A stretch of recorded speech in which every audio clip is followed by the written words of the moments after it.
சென்ற வகுப்பில் திண்ணன் என்பவன் கண்ணப்பனான கதையில் நாம் அவன் சிவலிங்கத்தை கட்டி அணைத்துக் கொண்டிருந்தது வரை பார்த்தோம்.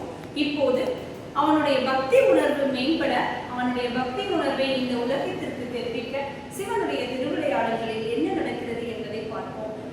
நண்பன் திண்ணன் சிவலிங்கத்தை கட்டி அணைத்துக் கொண்டிருப்பதை பார்த்த நாணன் என்ன செய்கிறான் என்றால், திரும்பவும் அவனை அழைக்கிறான். கீழே செல்லலாம் என்று கூறுகிறான். ஆனால் எதுவும் அவன் காதுகளில் விழவில்லை. அவன்தான் சிவன் மீது அதிக பக்தி கொண்டு அந்த லிங்கத்தை அணைத்துக் கொண்டும் அவனை சுற்றி பார்த்து கொண்டும் ஆனந்த உணர்வோடு வீற்றிருக்கிறான்.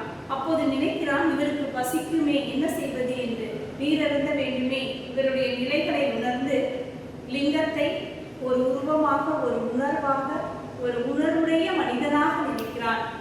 உடனே கீழே சென்று சமைத்து வைத்த காட்டுப்பண்டையின் இறைச்சியை தான் சுவைத்து பார்த்து அவருக்கு பசிக்குமே என்று சிவலிங்கத்திற்கு திரும்ப எடுத்து வருகிறான். எப்படி என்றால், கல்லில் மாமிசத்தை வைத்துவிட்டு வாயில் சொர்ணமுகி ஆற்று நீரை எடுத்துக்கொண்டு தலைகளில் மலர்களை சூடிக்கொண்டு இறைவனை காண வருகிறான். வந்தவுடன் இறைவனை தன் செருப்பு கால்களால் சுத்தம் செய்து, அதாவது அவனுடைய பக்தி மேம்பட நிற்கின்ற நிலையில் அவனுக்கு தெரிந்ததை, வேடர்குலத்தில் இருக்கின்ற அவனுக்கு தெரிந்த செயல்களை எல்லாம் செய்கிறான். மாமிசத்தை முன்னே படைக்கிறான். வாயில் இருக்கின்ற ஆற்று நீரை அபிஷேகமாக பொழிகிறான். மலர்களை சூடுகிறான். நீங்கள் அருந்த வேண்டும் என்று வேண்டி நிற்கிறான். இறைவன் அதை ஏற்றுக்கொள்கிறார் என்ற நிலையில் தினமும் இது நடக்கிறது. இப்படியாக அவன் இரவு பகல் முழுவதும் உணவு சமைத்துவிட்டு இரவில் வனவிலங்குகள், காட்டு விலங்குகள் வந்து தாக்குமே என்ற நிலையில் தன்னுடைய வில்லை வைத்து காவல் புரிகிறான் கண்விழித்து. இப்படிப்பட்ட ஒரு பக்தி மேம்பட அவன் நாட்கள் சென்று கொண்டிருக்கின்றன. இவ்வாறாக 5 நாட்கள் தொடர்ந்து நடைபெறுகின்ற போது அந்த குடிமித்தேவர் கோயிலில் தினமும் பூஜை செய்யக்கூடிய சிவகோசரியார் ஆகம விதிப்படி பூஜைகளை நடத்தக்கூடிய ஒருவர். அவர் இவ்வாறு தினமும் மாமிச துண்டுகளும் அசுத்தங்களும் நிறைந்திருப்பதை, எலும்பு துண்டுகளும் நிறைந்திருப்பதை பார்த்து சிவனிடம் வேண்டுகிறார். தினமும் இந்த மாதிரி நடக்கிறது. வேடுவர் குலத்தைச் சேர்ந்த யாரோ ஒருவர் இவ்வாறு செய்துவிட்டார் என்று அவர் கண்களில் கண்ணீர் மல்க வேண்டியிருக்கிறார். அப்போதுதான் சிவன் அவருடைய அன்று இரவு அவர் கனவில் தோன்றி சொல்கிறார், இது பக்தனாகி ஒருவனின் செயல், அதில் தவறேதும் இல்லை. நீங்கள் வேண்டுமென்றால் அந்த செயலை மறைந்திருந்து பாருங்கள். அவனுடைய பக்தி உணர்வு எவ்வளவு மேம்பட்டது என்று உங்களுக்கு தெரியும் என்று அந்த கனவில், சிவகோசரியாருடைய கனவில் இறைவன் தரிசனம் செய்து சொல்கிறார்.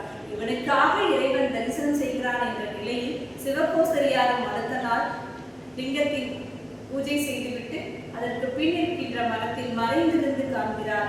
இதே போல கண்ணப்பன் திண்ணனாகியவன் வந்து இறைவனுக்கு உணவுகளை படைத்துவிட்டு படைக்கின்ற செயல்களை எல்லாம் கண்டு சிவகோசரியாருக்கு கோபம் வருகிறது. ஆனால் அதே வேளையில் சிவனுடைய திருவிளையாடல் இங்கு தொடங்கியிருக்கிறது. லிங்கத்தின் வலது கண்ணில் இருந்து ரத்தம் வடிகிறது. அதை பார்த்த திண்ணன் எதையோ செய்கிறான். பச்சிலைகளை எல்லாம் வைக்கிறான். ஆனால் ரத்தம் வடிவதை நிறுத்தவில்லை. என்ன செய்வது என்று அவன் பலமுறை யோசிக்கும் பொழுது வேறு வழி இல்லாமல் ஊனுக்கு ஊன் என்ற தத்துவம் அவன் உணர்வுகளில் தோன்ற தன் கண்ணை பிடுங்கி, தன்னுடைய வில்லால் தன்னுடைய கண்ணை பிடுங்கி சிவலிங்கத்தின் கண்களில் வைக்கிறான். இது என்ன ஒரு அற்புதம்! இவ்வளவு தூரம் பக்தி உணர்வு யாருக்கு இருக்கும் என்று சிவகோசரியார் மறைந்திருந்து சொல்லிக்கொண்டு நினைத்துக் கொண்டிருக்கிறார். அதே போல இந்த கண்ணில் வைத்தவுடன் ரத்தம் நின்று விடுகிறது. ஆனால் இடது கண்ணிலிருந்து ரத்தம் வலிய ஆரம்பிக்கிறது. உடனே சற்றும் யோசிக்காத திண்ணன் தன்னுடைய அடுத்த கண்ணையும் புடுங்கி வைக்க தயாராகிறார்.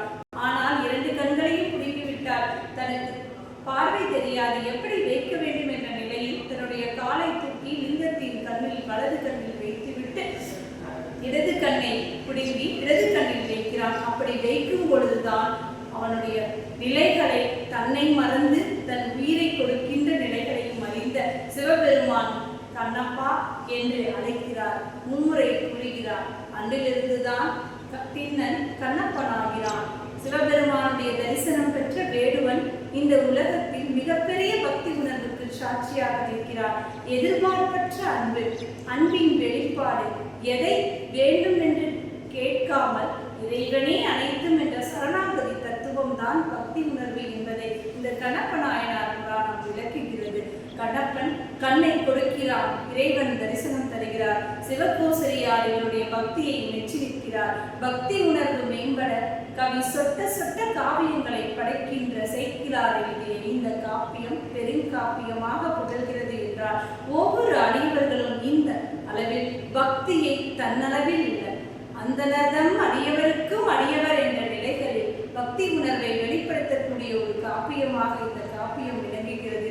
இதுவரை திண்ணன் கண்ணப்பனாகிய கண்ணப்பநாயனார் புராணத்தை பற்றி பார்த்தோம். இதிலிருந்து நாம் என்ன அறிந்து கொள்கிறோம் என்றால், பக்தி உணர்வே வாழ்வை மாற்றுகிறது.